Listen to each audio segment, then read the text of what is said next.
अस्सलाम वालेकुम नाजरीन, शाहिद चौधरी ऑफिशियल के साथ मैं हूं आपका मेज़बान अब्दुल्ला तनवी। नाजरीन, पिछले दिनों पाक भारत जो भी कशीदगी चल रही थी, अल्हम्दुलिल्लाह रब्बिल आलमीन, जो हमने ऑपरेशन लॉन्च किया था और उसके बाद भारत को मुंह की खानी पड़ी थी, जिसके बाद उनकी जो आर्मी थी, चाहे वो एयरफोर्स हो या फिर इन्फेंट्री हो या फिर नेवी हो, उन्होंने घुटने टेक दिए और उनकी शक्लें किस तरीके से बुझे हुए वो आलूओं की तरह बनी हुई थी, ये भी सकती है। लेकिन दूसरी तरफ पाकिस्तान में एक तरफ तो तमाम तर लोगों ने यकजहती की, अपने जितने भी इख्तलाफात थे खत्म करके तर्क करके एक होने का सबूत दिया। लेकिन एक ऐसा शख्स देखने में सामने आया नाजरीन, जो कि इस सूरत हाल के दौरान भी हमारे इदारों के खिलाफ, हमारी हुकूमत के खिलाफ जा बजा खुल्लम खुल्ला पोस्ट लगा रहा था। आखिर इस शख्स के साथ बना क्या है? अभी जो तस्वीर आप स्क्रीन पे देख रहे हैं, इसमें वाज़े नजर आ रहा है कि ये शख्स जो है सलाखों के पीछे है। लेकिन इसके हवाले से इसके ऊपर क्या एक्शन लिया गया है हम जानेंगे senior crime analyst Shahid Chaudhary साहब से। अस्सलाम वालेकुम सर। वालेकुम अस्सलाम सर, कैसे हैं आप? अल्लाह का शुक्र। सर, मुझे समझ नहीं आ रही, ये जो सलाखों के पीछे है, आईडी कार्ड यकीनन इसका पाकिस्तानी होगा, लेकिन फिर भी ये पाकिस्तान और इदारों के खिलाफ बोल रहे हैं। अब्दुल्ला, मेरी बात सुनो, ये तो एक बंदा ही है ना, इसके अंदर कोई कीड़ा होगा, इसके दिमाग के अंदर कोई ऐसी चीज़ थी जो अब निकाल देंगे। आप देखना इसका होता क्या है। इंडिया के अंदर जो है ना, आपको पता है वहाँ पे तो लोगों ने दम मचा दिया हुआ है। अब देखो कि तनकीद या ये जो है ना इख्तलाफ ये होता है हर मुल्क में, हर कौम में, हर जगह पे होता है। हमारे पाकिस्तान में सिर्फ ये एक बंदा है जिसने गलत पोस्ट यानी अफवाज पाकिस्तान के खिलाफ जो है ना कोई लबकुशाई किया गलत अल्फाज के साथ, एक बंदा।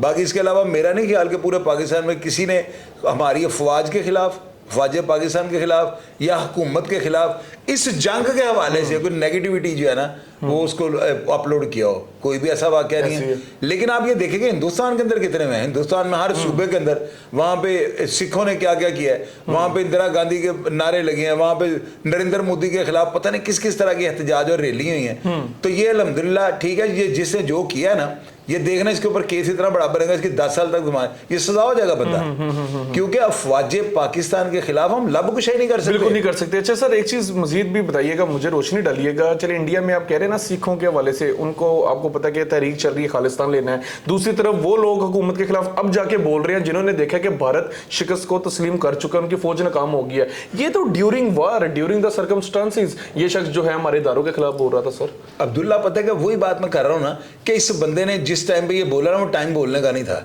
इसका काम बनता था, अगर इसके दिल के अंदर को अगर ये अपने इज़हारे राय, अपने जो हक उसको इस्तेमाल करना चाहता था, तो ये मुनासिब टाइम नहीं था। जंग के टाइम ना हम सबको एक पेज पे, एक नेज पे होना चाहिए सर। अगर हम बाहसीयत कौम अपनी फौज के साथ अगर खड़े नहीं होंगे तो फौज का तो मोराल वो पहले यानी बेचारे फेडअप हो जाएंगे कि यार हमारी अवाम हमारा साथ नहीं दे रही। हमारा साथ उनके लिए हौसला है और उनका जुनून है।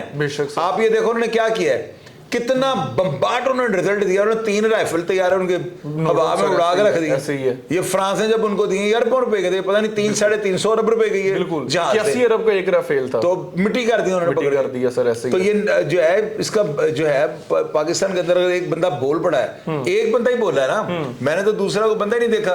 तो आप ये देखो 25 करोड़ की आबादी में एक बंदा, तो हिंदुस्तान में तो करोड़ों की तादाद में लोग बोले। बिल्कुल ऐसी है। सर, आप क्या समझते हैं इस शख्स के खिलाफ क्या कार्रवाई की जानी चाहिए जो कि इबरत बन जाए? यार, इसके खिलाफ जो कार्रवाई होगी वो ऑलरेडी इबरत बना देने वाली होगी। अफवाज पाकिस्तान के खिलाफ बोलना जो है गरदारी के ज़िम्मे में आता है, और गरदारी की सजा मौत भी है। मेरी बात याद रखिएगा। बेशक सर, ऐसे। अच्छा सर, एक चीज मजीद भी मैं अपने नाजरीन को भी बल्कि दिखाना चाहूंगा। नाजरीन, पहले आप ये वीडियो देख लें जरा। राना इशफाक साहब मेरे मोहतरम, मैं प्रेम नगर तो मोहम्मद रमजान बोलना पाया जी। तो जो इंडिया जो त्यारा आया है, इनकी जी पायलट है, इनके असी हकदार हाँ। बीवी फौत हो गई, बच्चे ने छोटे छोटे, तो लिहाजा मैं इस चौकों से मेरे मोहतरम थोड़े अगे अर्ज करन लगा, मालिक निमत मैनू दिता जाए, मैं इसका हकदार हाँ। जी नाज़रीन, आपने भी वीडियो देखी। मैं सर से भी जानना चाहूंगा, सर एक मासूम सा पाकिस्तानी है, मासूम सा शहरी है, कह रहा है कि जो इंडियन पायलट पाकिस्तान में जिसके जहाज ने क्रैश किया, हालांकि ये वीडियो काफी पुरानी थी, हमें भी पता है ऐसा कुछ भी नहीं हुआ, लेकिन उसकी मासूमियत की इंतहा सर आप देखिए कि वो कह रहे हैं कि हम मुझे माले गनीमत के तौर पर दे दे, मेरी अब बीवी कोई नहीं है। क्या कहना चाहेंगे सर? यार, उस बंदे ने अब्दुल्ला ऐसी बात नहीं की, वाकई ये बंदा मासूम है। ये बड़ा यानी कि यूँ कहने के बड़ा सादा सा बंदा लगा मुझे ना।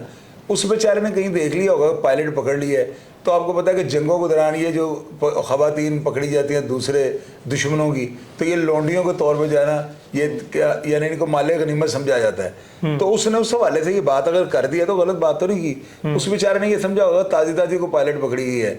और आप यकीन करो, आप देखोगे हालात जंग के हैं और ये बंदा है भी बॉर्डर पे कहीं रहने वाला। अच्छा। तो वो कह रहा था, यानी मैंने इसे कांटेक्ट किया है, अच्छा। मेरा इससे राबिता हुआ है, वो ऑडियो मुझे नहीं मिली, नेक्स्ट प्रोग्राम में मैं लगाऊंगा।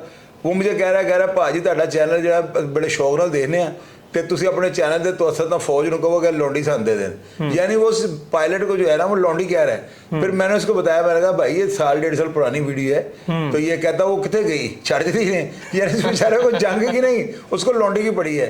वो कहता जी मैं शादी कर लूँगा तो बच्चे बुच्चे पैदा करूँगा इसमें से ना। आप अंदाज़ा लगाओ हमारी कौम जो है ना, जितना इन्होंने जंग का मजाक उड़ाया ना, इतना धरती में किसी ने। हालांकि जंग में लोग जो है वो सजदे सजूद करते हैं कि यार हमें हमारे ऊपर रहम हो जाए, ऐसे रहो। तो इन्होंने पता नहीं हिंदुस्तान ने हमें फ़लस्तीन समझ लिया हुआ था, और ये फ़लस्तीन नहीं है, पाकिस्तान है।